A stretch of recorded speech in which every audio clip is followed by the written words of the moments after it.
if you've got a very, very experienced senior or clinical lead that knows the job inside out, then you can more or less be hands off because you know the standard of their work, you know their capabilities, their abilities, their competencies, and you can see that they're doing what they're supposed to be doing. And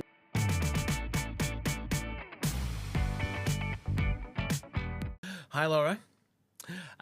I was just thinking about management style and leadership style and reflecting on my own experience of some of the managers and leads I've worked with. And I was thinking some of the best managers and leads I've worked with are those who've been able to adapt their style to certain situations and different people at certain times rather than the kind of proverbial one-trick pony.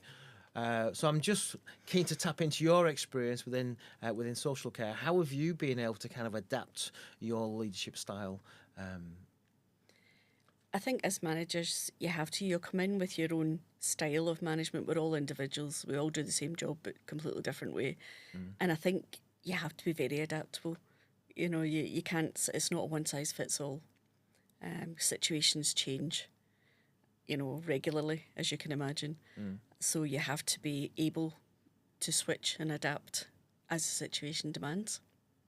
You might, personally, I don't like micromanagement, but on occasion I have had to do it when the situation arises. I'm very mindful that I have to be able to change, and luckily I am able to do that now because I've been doing it for so long. But I know that some new managers that I've worked with have struggled because they've said, "Oh, this is how I manage, and this is how I'll deal with everything." I said, that's the way you manage, but you will find you'll have to adapt at points. And that kind of, you said micromanagement, that kind of hands-on management, it's often seen as like, a really bad thing to do. But like you said, I think there are some situations when actually that really hands-on approach is required, isn't it? So, what type of examples would kind of make you manage in that kind of hands-on sort of way, do you think?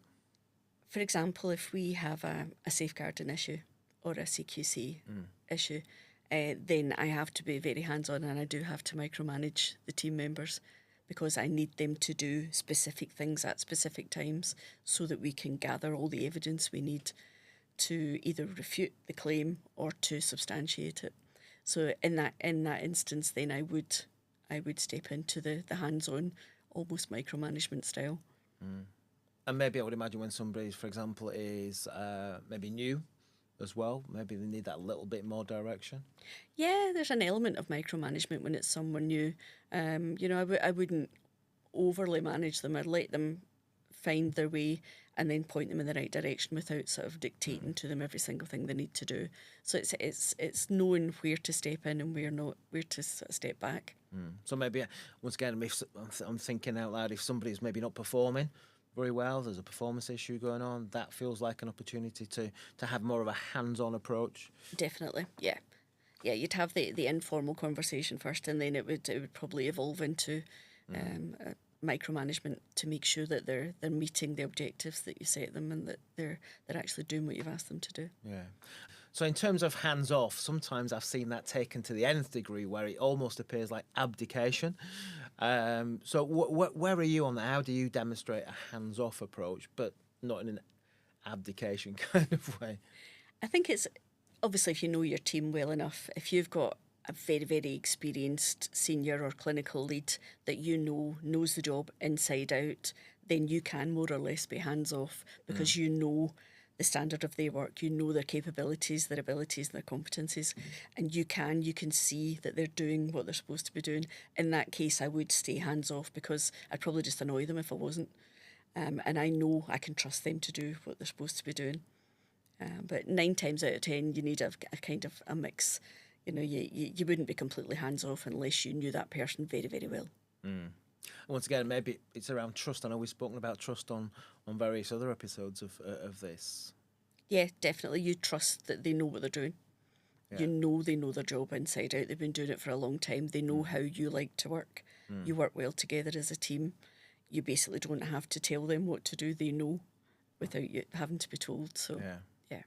But how do you always check in rather than check-ups. And once again, we've used that phrase before, haven't we? Checking in rather than checking up. But how do you still check in when you're taking that hands-off approach? Do you have a technique for that? Yeah, so keep a middle ground where I'm very much eyes on but hands off. Right, okay. So I'm seeing what they're doing, and I've got governance systems where I can track the robust, so I know what I'm asking them to do is being done and it's been done correctly. But the hands off is giving them the autonomy to do what they're doing, and build their confidence. Let them run with it. If I can see through the governance and through my eyes on approach that they're doing really well, they're doing what I've asked them to do, and they're doing it to a very high standard, then I will be hands off. I absolutely love that phrase you just said there. You want to be eyes on but hands off. Yeah. That's fantastic. I feel that's a really great way of summarising. I think that balance between empowering people and trusting people, but also maintaining ultimate accountability for whatever's taking place. That's Absolutely. I mean, ultimately, as you say, I am accountable for everything that goes on, so I have to have oversight. And I can have oversight without hovering over somebody on a daily basis, watching what they're doing. yeah. I can see it through various systems and processes that we have in place. And the way that I think about management style between this hands-on and hands-off, it's almost like a bit of a scale. It's not all hands-on or all hands-off. It's kind of a more like a dimmer switch, if you like, or a sliding scale rather than particularly on or off, all of this or all of that. Is that how you see it? Is that how you do it in practice?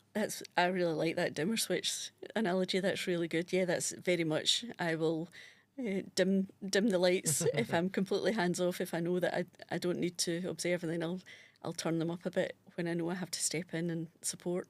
Yeah. Yeah, it's kind of on a scale, isn't it? It's not one or the other. No. It's somewhere along that Very scale. much a middle ground. Yeah, absolutely. Well, listen, thank you once again. Really insightful. Some of the things I'm taking away for there. Well, the main thing I'm taking away is that eyes on and hands off. I think that's a really great way to think about how you can empower people and take a hands off approach, but still be accountable. And thinking about the situation, and that's what you're talking about, isn't it? There are times when we do need to be more hands-on. Being hands-on is not a bad thing at all. It's a good thing if it's in the right situation, and being hands-off is a good thing, once again, if in the right situation.